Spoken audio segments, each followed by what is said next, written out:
ഏറെ കാത്തിരുന്ന അർജുന്റെ DNA ഫലം ഇന്നലെ വൈകിട്ട് 3 മണിയോടെ എത്തി. കാർവാർ മെഡിക്കൽ കോളേജിലെ മോർച്ചറിയിൽ നിന്നും ജന്മനാട്ടിലേക്കുള്ള മടക്കയാത്ര. ഇന്നലെ വൈകുന്നേരം 6 മണിയോടെ നടപടിക്രമങ്ങൾ പൂർത്തിയാക്കി അർജുനുമായി ആംബുലൻസ് പുറപ്പെട്ടു. കാർവാർ പിന്നിട്ട് ഗംഗാവലിപ്പുഴയ്ക്കും ഇടിഞ്ഞു വീണ കുന്നിൻ ചെരുവിനുമിടയിലൂടെ ഷിരൂരിലേക്ക്.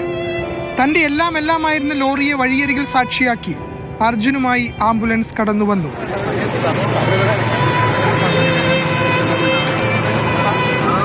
പ്രകൃതി പോലും കണ്ണീർ പൊഴിച്ച നിമിഷം. ലോറിയിലുണ്ടായിരുന്ന അർജുന്റെ വസ്ത്രങ്ങൾ അകമ്പടി വാഹനത്തിലേക്ക് മാറ്റി.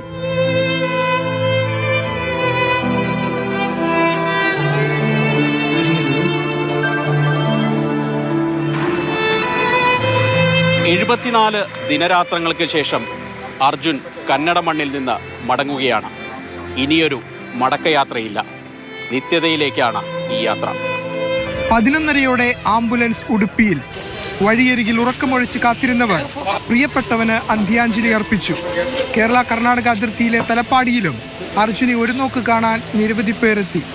പുലർച്ചെ 1:30 കാസർഗോഡ് എത്തിയ മൃതദേഹത്തിൽ കളക്ടർ ആദരമർപ്പിച്ചു.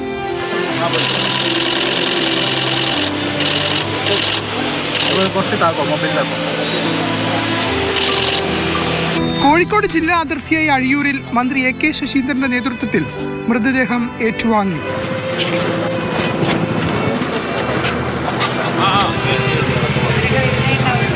വഴിയരികിൽ നിറകണ്ണുകളോടെ അർജുനായി കാത്തിരുന്നത് ആയിരങ്ങൾ.